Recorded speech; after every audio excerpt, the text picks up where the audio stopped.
Finally guys अहिले चाहिँ हामी यो मकवानपुर गढी वडा नम्बर 6 यो आमबन्ज्याङ भन्ने ठाउँबाट चाहिँ ओह्रालो लगाइरहेछौँ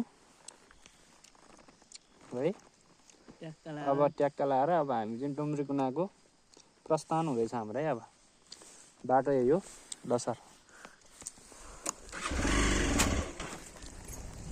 सर जाने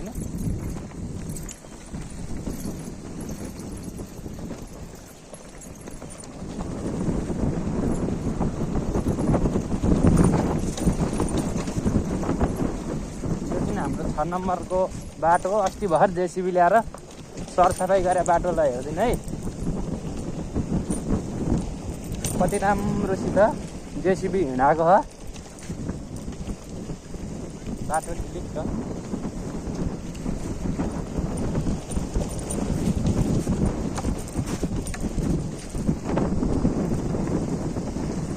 हाम्रो अध्यक्षज्यूले मिसिन पठाएर सोर्नु भएको भन्दै यहाँका जनताहरू। वास्तविक कुरो के हो हामीलाई पनि थाहा होइन। हामी अहिले यता सेवातिर लगाइरहेको छौँ। यो हामीलाई खासै बाटो हामीलाई त जस्तो भयो नि हुन्छ हुन दिन भएन। हामीलाई त बाटो गोरेटो भयो नि हुन्छ।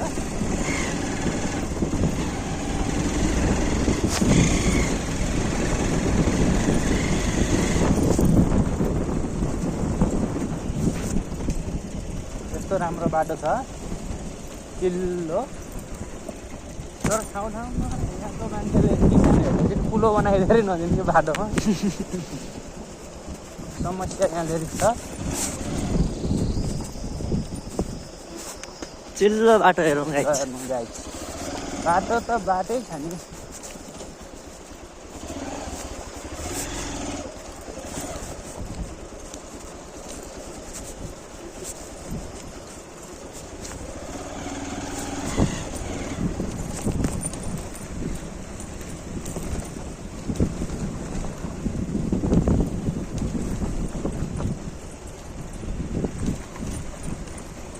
बाटोमा फेरि हेर्नु नि पानी।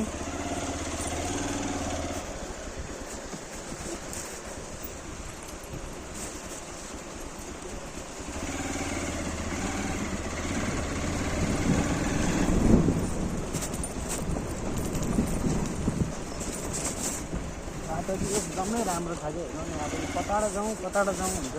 सबै बाटो राम्रो भएपछि कताडै हिँड्नु हुन्छ कि। काँडाहरूले पनि नपर्ने कुरोहरू पनि नलाग्ने बाटो टक्क पिच गरे आफैले सफा भएको यहाँ।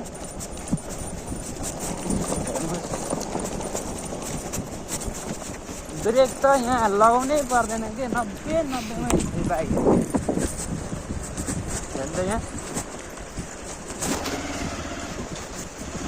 गाउँमा मान्छेहरू पनि किसानहरू चाहिँ गाउँ किन छोड्दैछन् भन्दाखेरि समस्या एउटा बाटो बत्ती स्कुलको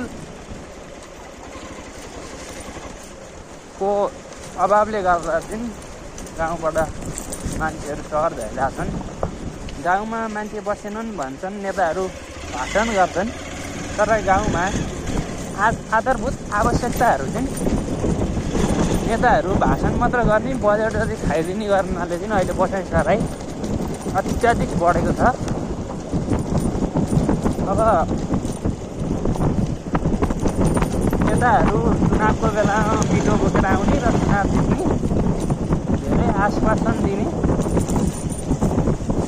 त्यसपछि नाखो नमार्ने बाटो यो तरिकाले सफा गरिदिन्छ।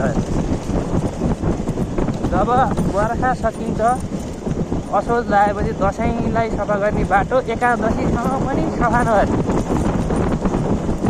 अनि उता कहिले शिवमको मुख ताक्ने, उता कहिले के को मुख ताक्ने, जनता चाहिँ सधैँ पीडित बनाउने चाहिँ काम भइरहेछ। अब नेताज्यूहरूको बजारमा घर हुने।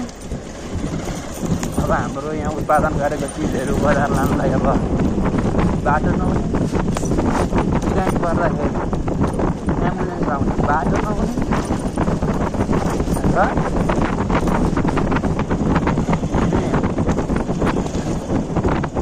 मास्टरहरू मन लागेन पढाउन आउने, मन नलागेन नआउने भएपछि हामी जनता छँदै कारमा नेता जति चिन्डो कारमा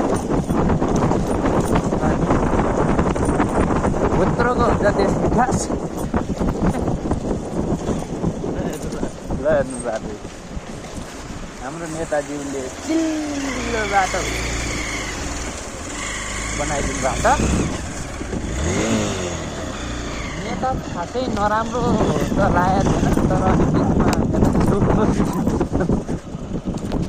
काम त गरिरहनु भएको, तर के काम गरिरहनु भएको नि बाटोको हालत यस्तो छ। अब यो ठाउँमा चाहिँ सबै नगर्दा चाहिँ पनि राम्रो हुन्छ बाटो, यही बाटो फलान ठाउँमा राम्रो पनि छ कि त्यो ठाउँमा राम्रो गरिदिइहाल्छ, गए ठाउँमा नराम्रो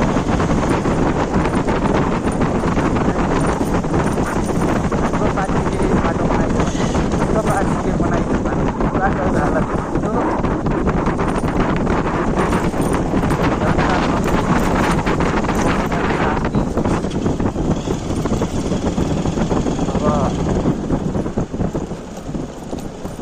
गरी खाने कि हारा गर्ने कि गाह्रो मात्रै गाह्रो पुग्छको। अब नेताले जनताले हाम्रो जनतालाई भाषण त स्विजरल्यान्ड बनाउने भनेका छन्, के बनाउने भनेका छन्, सुरु गर्ने ठाउँ छैन, जबकि स्विजरल्यान्ड बनाउने भन्छ।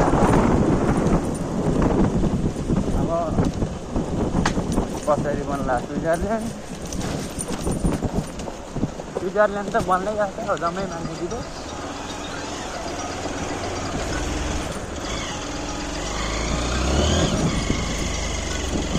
एक घर एक रोजगार दिने भने सबै विदेश